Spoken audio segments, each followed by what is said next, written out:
Hello दोस्तों, मैं हूं किशोर। आपका स्वागत है आज का किस्सा में। तो चलिए आज हम सुनते हैं डॉक्टर कर्मा उरांव की पूरी कहानी। आदिवासी सामाजिक चिंतक, शिक्षाविद, बीपीएस के पूर्व सदस्य, एंथ्रोपोलॉजी विभाग के एचओडी और रांची विश्वविद्यालय में सामाजिक विज्ञान विभाग के पूर्व डीन रहे डॉक्टर कर्मा उरांव के बारे में संजय कृष्ण लिखकर बताते हैं कि डॉक्टर कर्मा उरांव विश्व प्रसिद्ध मानव शास्त्री थे। देश विदेश में उन्होंने सैकड़ों पेपर प्रस्तुत किए। उनके अध्ययन के केंद्र में हमेशा आदिवासी ही रहे हैं। अकादमिक जगत में उनकी एक पहचान थी। वह पहचान के साथ उनकी एक छवि आंदोलनकारी की भी थी। छात्र जीवन में ही वह आदिवासी मुद्दों को लेकर सक्रिय रहे। आदिवासी उत्थान के प्रति हमेशा सजग रहने और चिंतन करने वाले डॉक्टर कर्मा उरांव को राजनीतिक में कभी सफलता नहीं मिली। वह कई दफा चुनावी मैदान में उतरे, लेकिन उन्हें किस्मत का साथ कभी नहीं मिला। उन्हीं किस्सों में से कुछ किस्सों को मैं आप सबों के बीच रखना चाहूँगा। पहली बार डॉक्टर उरांव 1980 में वह जनता पार्टी से लोहरदगा सीट से चुनाव लड़े, लेकिन कांग्रेस के बाबा कार्तिक उरांव से हार गए।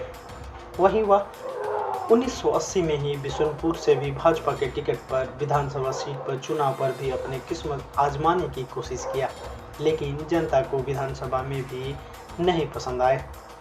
अंतिम में कांग्रेस के भुकला भगत से चुनाव हार गए। एक लंबे अंतराल के बाद सन 2000 में वह भाजपा के टिकट पर खिजरी विधानसभा सुरक्षित सीट से चुनाव लड़े, लेकिन जनता ने इस बुद्धिजीवी के बजाय सावना लकड़ा पर अपना विश्वास जताया। इस विधानसभा से कुल 10 प्रत्याशी मैदान में थे। यूँ मानो तो डॉक्टर कर्मा उरांव के लिए चुनाव राजनीति में किस्मत हमेशा दगाबाज ही रही है। 2005 में भी एक बार फिर भाग्य आजमाया और लोहरदगा विधानसभा से आदिवासी छात्र संघ के बैनर तले निर्दलीय चुनाव मैदान में उतरे, लेकिन किस्मत डॉक्टर कर्मा उरांव से 2 कदम आगे चल रही थी। उस वक्त कांग्रेस के सुखदेव भगत बाजी मार गए। उसके बाद तो डॉक्टर कर्मा उरांव राजनीति की तंग गलियों में जाना ही छोड़ दिया। डॉक्टर उरांव के राजनीतिक जीवन में तो कभी भी जनता ने राज न आए, लेकिन डॉक्टर कर्मा उरांव भी अपने समाज की जनता से दूरी बना के नहीं रह पाए। वह हमेशा प्राकृतिक पूजा के पक्षधर रहे हैं, इसलिए आप उन्हें अंतिम सालों में अपने पुराने तेवर पर जरूर देखे होंगे। नए सिरे से आदिवासी सवालों को लेकर सक्रिय हो गए थे। वह सरना धर्म कोड को लेकर भी लगातार मुखर रहे हैं। वह मानते थे कि सरना प्राकृतिक पर आधारित विश्व का सबसे पुराना धर्म है। प्राकृतिक पूजा से ही पृथ्वी में संतुलन व खुशहाली है। जैसे जैसे प्राकृतिक पूजा पद्धति घटी, वैसे वैसे दुनिया में अशांति व दुख विपत्ति फैली है। उन्होंने इस बात पर भी बल दिया था कि यदि पृथ्वी को महाविनाश से बचाना है तो सिर्फ आदिवासी ही नहीं, दुनिया को प्राकृतिक पूजा की ओर से लौटना होगा। आदिवासियत से ही पृथ्वी व पर्यावरण की रक्षा हो सकती है। वह सरना धर्म कोड के लिए भी लोगों को जागरूक करते रहे।